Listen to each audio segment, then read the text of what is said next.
Hello बच्चों, आज हम लोग पढ़ेंगे आयु की कोटि के बारे में। जैसा कि पिछले लेक्चर में हमने आपको आयु की परिभाषा और महत्व के बारे में बता ही दिया था, तो अब हम उसके आगे आयु की कोटि के बारे में जानेंगे। आयु की कोटि होती क्या है? जैसे आयु की कोटि, आयु के बारे में तो हमने आपको बताया ही था कि कोई आयु है तो उसमें पंक्तियों और स्तंभों की संख्या कुछ होती है। तो जैसे किसी आयु में पंक्तियों की संख्या 2 और स्तंभों की संख्या 4 है, या पंक्तियों की संख्या 2 और स्तंभों की संख्या 3 है, तो उस आयु की कोटि को हम आयु के पंक्तियों और स्तंभों की संख्या के गुणन के रूप में बताते हैं। जैसे यहाँ पे एक उदाहरण दिया गया है। इस उदाहरण में ये एक आयु है जिसमें पंक्तियों की संख्या 1 और 2 तथा स्तंभों की संख्या 1, 2, 3 है। तो इस आयु की कोटि को हम इस प्रकार लिखते हैं। आयु की कोटि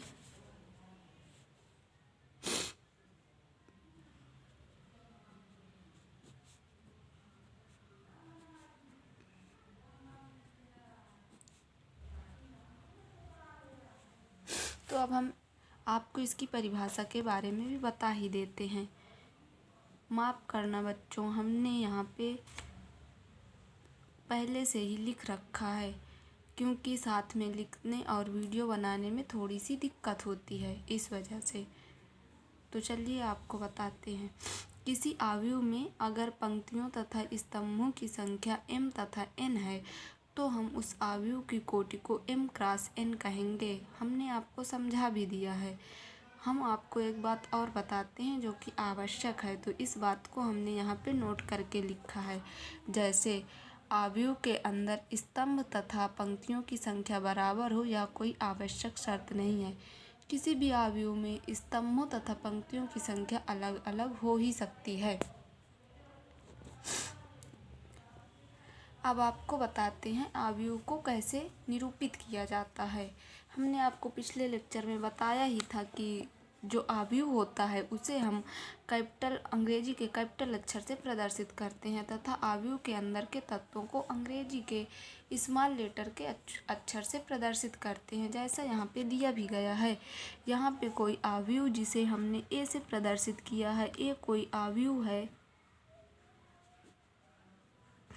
तथा इसके तत्वों को हमने स्मॉल ए से प्रदर्शित किया है तथा इनकी स्थिति को दर्शाने के लिए A11, A12, A13, A21, A22, A23, A31, A32, A33 से हमने लिखा है। जैसा यहाँ पे हम बताते हैं, ये जो A11 है ये बताता है कि ये तत्व पहली पंक्ति तथा पहले स्तंभ का तत्व है, तथा दूसरा जिसमें लिखा A12 तो ये बताता है कि यह तत्व पहली पंक्ति तथा दूसरे स्तंभ का है। हमने पहले भी आपको बताया था कि इसे मुख्यतः हम AIJ लिखते हैं, जहाँ पे I का मतलब पंक्ति से तथा J का मतलब स्तंभ से लिया जाता है।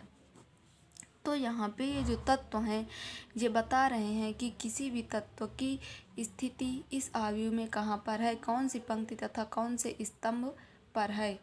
इस प्रकार लिखकर हम जान सकते हैं कि आयु के तत्व का स्थान उस आयु में कहाँ पर है। चलिए बच्चों, आगे हम आपको अब आयु के प्रकार के बारे में बताते हैं। आयु के प्रकार, आपकी इस क्लास में आयु के कई प्रकारों के बारे में हम पढ़ेंगे। सबसे पहले हम जानेंगे क्षैतिज आयु अर्थात हॉरिजॉन्टल मैट्रिक्स। आखिर हॉरिजॉन्टल मैट्रिक्स क्या होते हैं? हॉरिजॉन्टल मैट्रिक्स को इस प्रकार से परिभाषित करते हैं। जैसे कोई एक आयु दिया है, उस आयु में अगर स्तंभों की संख्या पंक्तियों की संख्या से अधिक है, या फिर इस प्रकार भी बोल सकते हैं जिस आयु में पंक्तियों की संख्या स्तंभों की संख्या से कम हो, तो उसे हॉरिजॉन्टल मैट्रिक्स यानी क्षैतिज आव्यूह कहते हैं। जैसे यहाँ पे एक उदाहरण दिया गया है। इस उदाहरण में देखिए आप, जैसे हमने कहा था कि आव्यूह में पंक्तियों की संख्या स्तंभों की संख्या से कम होनी चाहिए, तो इसमें 2 पंक्ति और 3 स्तंभ हैं। 3 स्तंभ हो गए और 1-2 पंक्ति हो गई। तो इस आव्यूह में पंक्तियों की संख्या स्तंभ की संख्या से कम है, तो इसे हम क्षैतिज आव्यूह कह सकते हैं, अर्थात यह एक क्षैतिज आव्यूह है। इसी प्रकार आगे हम आपको ऊर्ध्वाधर आव्यूह के बारे में बताते हैं नंबर 2 पर। नंबर 2 ऊर्ध्वाधर आव्यूह अर्थात वर्टिकल मैट्रिक्स। आखिर वर्टिकल मैट्रिक्स क्या होते हैं? जैसे हमने पीछे आपको हॉरिजॉन्टल मैट्रिक्स के बारे में बताया, उसी प्रकार वर्टिकल मैट्रिक्स भी होते हैं, लेकिन इसमें थोड़ा सा अंतर होता है। जैसे हॉरिजॉन्टल मैट्रिक्स में पंक्तियों की संख्या स्तंभों की संख्या से कम होती है, लेकिन जो वर्टिकल मैट्रिक्स होता है, वर्टिकल मैट्रिक्स में पंक्तियों की संख्या स्तंभों की संख्या से अधिक होती है। जैसे यहाँ पे लिखा गया है, जिस आव्यूह में पंक्तियों की संख्या स्तंभों की संख्या से अधिक हो तो उसे ऊर्ध्वाधर आव्यूह कहते हैं, अर्थात वर्टिकल मैट्रिक्स कहते हैं। जैसे यहाँ पे एग्जाम्पल दिया गया है, हमने आपके समझाने के लिए लिया है।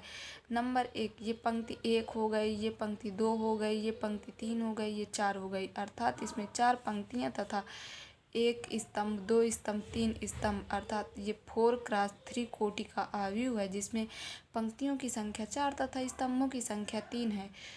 इसमें पंक्तियों की संख्या स्तंभों की संख्या से अधिक है, तो यह एक वर्टिकल मैट्रिक्स अर्थात ऊर्ध्वाधर आव्यूह है। माफ़ करना बच्चों, लाइट चली गई।